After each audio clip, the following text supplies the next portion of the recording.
Fox. Are you ready for rapid fire? Well, let me ask you a question before we move on. Okay. Do you have a favorite in the clubhouse of where you'd like to see Notre Dame go? Without knowing the numbers, which is big. Let's lead rapid fire with that. Okay. All right. I'll let you go first because I've got one in the back of my mind. I want to see if we're on the same page with this. For me, I think Fox is the number one for me. I think that they have the best stable of announcers that they could assign to Notre Dame, number one. Number two, I think that it would be awesome to do the big noon kickoff and then Notre Dame. I think that back-to-back would be unbelievable. Talking and then power packed. Right, that's what I'm saying. Like, they would be undefeated as far as like eyeballs on the TV on Saturdays. And then obviously you could have a couple of primetime games. That's fine for Notre Dame or whatever. I still think that fits and I still think that works. I just Fox would be my number one. Right now, NBC would be my number two, but with the caveat of the fact that they need to really dig into how the broadcast works. And I'm talking announcers. I'm talking just all of it. It just all needs to be thrown out and re-examined. I think, I believe Notre Dame has a big say in it right now, and I feel like NBC is just letting Notre Dame do whatever they want, and I don't think that's necessarily the way it should work. They need to revamp it. If they can revamp it, then NBC is my number two. If they're not going to, and it's going to be the same product that we've been getting, then NBC falls for me. Only question I have with Fox, and I agree with you to an extent, like I think it's NBC or Fox based on everything that we outlined a little bit ago. I think it's NBC or Fox. As I said, as of right now, NBC just has more wide open place where they can they can put Notre Dame where they want to put them. There's a lot more flexibility for them. One of the questions you got to ask if it's Fox is, are you willing to start having some noon kickoffs? Because it's not all, like as we talked about, like at the start of the season, you're going to have TCU and Colorado, and then the following week you're going to have Colorado and Nebraska in that big noon kickoff slot, so if you're on Fox, you're subject to big noon kickoff slots. How many are you willing to, that's part of the negotiation as well. If you're Notre Dame, how many games are you willing to allow, to go to noon potentially to be part of that big noon kickoff, package? Because Fox is going to want some of those games to be there. Just like Notre Dame, Wisconsin a couple years ago, the Shamrock Series game was a big noon kickoff game. Yeah. And if it was super successful too, by the way. And if Notre Dame was playing more teams from those conferences, they would be in those big noon kickoff slots more often when they're on the road, just right now under the current arrangement that they're in. But they're, so that's part of, how much are you willing to give up, I guess. Sure. And there's going to have to be give and take in this next deal. I mean, right. Because right now, at the very least, we know that there is a lot of give and take in terms of the scheduling, like game times and things like that. How much would you have to give up to go to another network? That's going to be probably one of the bigger questions. How much are you going to have to give up, or how much more money are you going to ask for in return to give up some of that control? Sure. Yeah, but I agree. Absolutely. Like, what would Fox take care of that we've been talking about? It gets you the golden child, right? Brady Quinn works for Fox. Yep. And assuming that he wants to come do Notre Dame games, if Notre Dame were to land on Fox, he could still do big noon kickoff and get to South Bend by 3:30. Just like no Herb problem Street does. Yeah, just like Herb Street and those guys do when they're doing game day. That's right. Absolutely. He could very easily make that happen. And it's only like 6 times a year. So I think he could definitely make that happen. So Fox is my number one, and it's not close. NBC would have to be revamped. And then after that, it would probably be ESPN, just because they have the inventory. They have the availability. CBS is out. CBS is out. They don't have the inventory for Notre Dame. Notre Dame would never be able to have a 2:30 or 3:30 kickoff at home again. Yeah. Why would you do that? Part of this is how much does it mean to Notre Dame to have some of these Notre Dame connections? We've talked before how you're seeing more Notre Dame guys, Notre Dame alumni being involved in different radio broadcasts, things of that nature. And obviously Jack Collinsworth being in that booth right now. Like Michael says, NBC cites Tom Blackledge for the Big Ten package. NBC has friggin' Jack Collinsworth and Jason Garrett. NBC must improve the announcing team for the Notre Dame games. Like it's one thing. It's one thing to have an alum in the booth if they are qualified and they are that quality, like the proper quality. But it just was not there last year. Now these are national broadcasts every week. Sure. Now here's something to think about. Here's something to chew on. Now that NBC has this Big Ten package, I don't think Notre Dame is the proving ground for NBC announcers anymore. They can go do some of these third tier Big Ten games now. And now that has been the challenge, I think, for NBC. They were very fortunate to have Al Michaels doing NFL and Mike Tirico as the number 2, kind of sitting and waiting for as long as he was. And so Notre Dame was able to take advantage of having Mike Tirico. Sure. But when you're NBC and all you had was the NFL and Notre Dame, you're not even CBS, where like CBS is going to have March Madness plus, multiple college football games. Like you don't have the advantage of being able to stockpile announcers like that because there just aren't as many job opportunities for them. Right. But the more you can add to just to your point right there, you should be able to attract, because now one other thing that's going to happen with this Big Ten NBC contract is it's not just for football. Big Ten basketball is not going to be on ESPN anymore either. And so there's going to be a lot more college basketball coming, Big Ten college basketball on NBC. So you should, they'll be able to start hiring more announcers to do those games as well. And maybe over time that leads to some of these changes we've been hoping for. Absolutely. Tommy Guns, are you willing to sell out to the devil, ESPN and Nike, in order to stay independent? He said start, but stay independent, I think is what he's saying. It's a good question. I mean, I don't necessarily, I personally don't see those two companies as the devil. I think that's that I know, but I know some people do, and that's fine. It really depends. If it means sell out to these two companies or join the Big Ten, that's easy for me. I'm selling out all day long. I do not want to be a part of the Big Ten.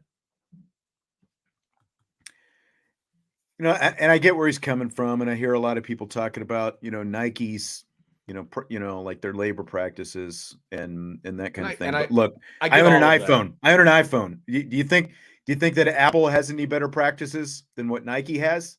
There's a lot of anyone who has an iPhone who's complaining about Nike, you got to ask yourself that.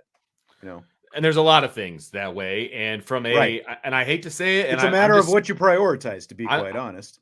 I'm not prioritize, but what you want to emphasize, I guess. Right. And I look, when it comes to athletic equipment, gear, cleats, things of that nature, Nike's good. Nike's really, really good. They're better than most. Maybe there's a couple of niche, areas where they're not, but they're really, really good. And if you want to be the best, you got to wear the best. That's just the way. I mean, I hate to say it that way. I mean, obviously, I've invested my own money in Nike for my son, for some of the things that he's doing, because right now they make the best soccer cleat. And we've got soccer cleats on order from Nike. I'll be the first one to admit it. Those are the ones that he wanted because they're the best. Do you want Notre Dame to be the best? Do you want them wearing the best? From a performance standpoint, those are the questions you have to ask yourself. Agree. Decaf agrees. Decaf 18 agrees. Point. Ding. Ring it up. We used to have a bell on the old show. We still don't have that bell. Hey, we're at the year mark, right? It's time to reintroduce the bell. The bell needs to, yes. So here's a quote from soon-to-be new athletic director, Pete Bevacqua, Notre Dame alum. He told Sports Illustrated's Pat 40 this last week. I'm a fan of independence for sure. It's another element of what makes Notre Dame different. I think those differentiators for Notre Dame are more important and more valuable today than they've ever been. This kind of goes to a little bit what we were just talking about, but what do you think it means for Notre Dame? To me, it means that all that talk about Pete Bevacqua being hired as the AD means Notre Dame's headed to the Big Ten is nonsense. I mean, he flat out said independence is important, and it's even more important now than it used to be. That's all I needed to hear. That's all I needed to hear. Now, he could be, I don't know Pete Bevacqua at all. He could be like the PGA commissioner and just completely go back on his word when somebody shows him the money. That's definitely a possibility. But as of right now, I've got to take what he says as what he believes. He believes Notre Dame is better off as an independent. That makes me very, very happy as a fan who thinks Notre Dame is better off as an independent. I'm happy. Look, and if we go back to what we've been talking about, if Pete Bevacqua / Jack Swarbrick in this next 12-month span, assuming this is when the next TV contract is going to get done, I would assume it's going to, like before, a year to go on the next one. If he has NBC bidding against Fox, that does nothing but help Notre Dame's independence. Absolutely. Right. And that's obviously where they want it to stay. And, that dollar figure we were talking about, if the payout per Big Ten team is going to be $75 million here in like 3 years when Notre Dame's next deal would start, really, if Notre Dame can get $50 million from whoever the next TV partner is, you're going to throw another $10 million on top of it. You're at $60 million right there, which is almost 3 times what you're getting right now, right around, 2 to 3 times, just depending on where the exact figure is right now.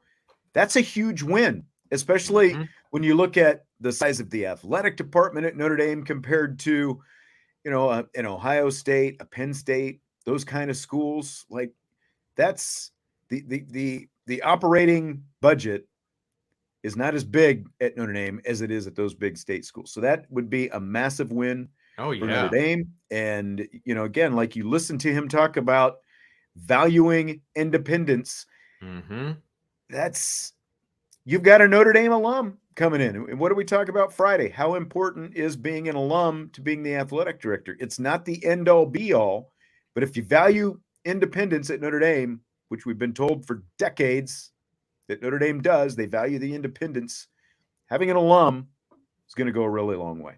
Yeah, absolutely. He's going to negotiate tooth and nail. Well, and I'll tell you what, you make a good point about the TV contract being negotiated probably over the next 12 months. You got a pretty darn good negotiating team in Jack Swarbrick and Pete Bevacqua together negotiating this deal. I mean, think about that. Not just Bevacqua coming in, but the fact that they're going to be doing this in tandem. Man.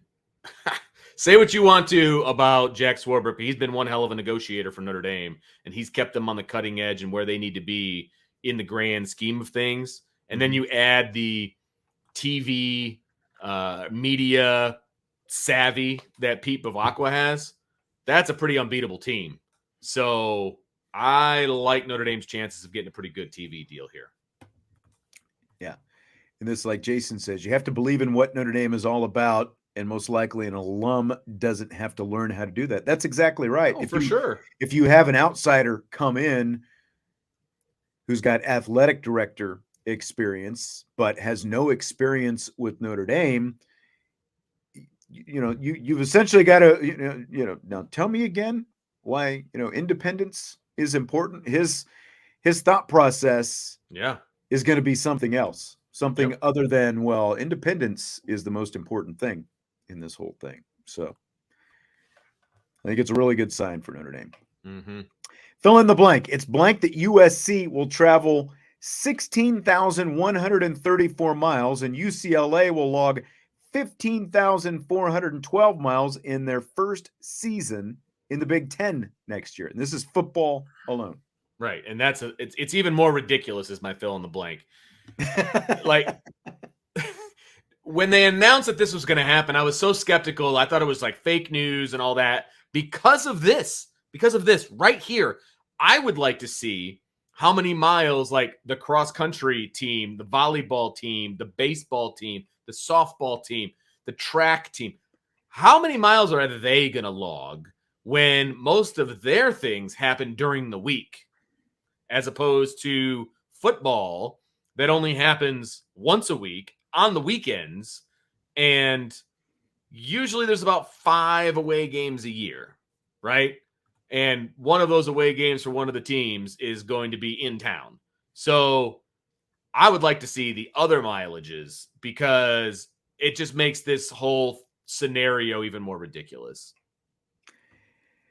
Nebraska has the third. So again, USC 16,000 plus, UCLA 15,000 plus. Nebraska will travel the third most miles at a little over 7,000. Iowa 6682 is fourth. Bottom of the rung, Purdue has the least, 2,436 miles. Indiana, the second least, 2,668. And that's despite the fact that Purdue actually has 5 road trips, because you've got a 9-game schedule. But so they're not all always going to have the same amount of road trips. That's right. They're all right here. They're centrally located. They're right here. Now, let's be honest. They're not as in demand as either one of those. Fair enough. But like, isn't UCLA going to like Hawaii and LSU? Like, right. They're not going to Hawaii because they're in demand. They're going to Hawaii because they're one of the closest. No, but schools those miles, those are just Big Ten. These are just Big those Ten are just miles. Big Ten miles. Yes. Got it. There's even more miles. That's even more ridiculous. Schools. Yeah. Okay. Yes. Gotcha. And look, Mike hit it right here. This is just, money. That's why, I don't feel sorry for anybody because they signed up for the money, just like Texas and Oklahoma are not going to the SEC because it's going to mean competing for national better chance to compete for national championships. They're doing it for the paycheck. That's what it's all about. And that's why all these, disgruntled schools want to leave the ACC. They want the bigger paychecks. And ridiculous. I'm so, I feel, do I feel for the athletes a little bit? Okay, somewhat, because again, like you're talking about baseball players and gymnastics and, basketball teams that play multiple games per week and all this. But, Notre Dame is actually, like, when you look at where Notre Dame is, like, even when they were in the Big East and now at the ACC, they were always kind of the Western outpost for the most part, so they've always been doing more travel than anybody else in the conference. Now they're not doing as much. Like when you look at the map and you see those LA schools down here and all this, you knew that they were going to have to do some traveling. Ridiculous. So yeah, just the number definitely jumps out at you though, with over 16,000 miles. And that's what they're going to have to do year in and year out. I just wonder like what Lincoln Riley thinks. He left to get away from the SEC, and now he's got to do that. So stupid. Yeah, I know. Oh, great. I know. I just saw a question pop in. Oh, hang on just a second. Chi-Town wants to know if we believe Captain Jack will make sure the media and apparel deal is wrapped up before he retires. I would say definitely the apparel deal because they're up in a year. Like it's next summer. They July have 1st. to get this one done. Yeah, the apparel has to get done relatively quickly. And I've actually heard it could wrap up this summer. I don't know if that's I would believe that. I would believe that because the way it went last time, that everybody knew what was going to happen well before it happened. Yeah, absolutely. And like we said, I would think that the media deal, it might take the full year, like a year from now. But I would say a year from now, they're going to have an announcement as to what's going to be. I would think so. Yeah. And that might be the last thing. That'll be Jack's legacy right there, or his most recent legacy. Now, his legacy will be the 3 coaches that he currently has on staff of the 3 big sports: girls basketball, or women's basketball, men's basketball, and football, and then the apparel and the TV deal. Like that's his legacy, 100%. So he'll have that all taken care of. Right. All right. I'm going to jump past one. Okay. Stanford pitcher Quinn Matthews struck I out saw this. 16 Texas batters in a complete game win over the Longhorns last night in Super Regional play. He also needed 156 pitches to get to the finish line. Guess what?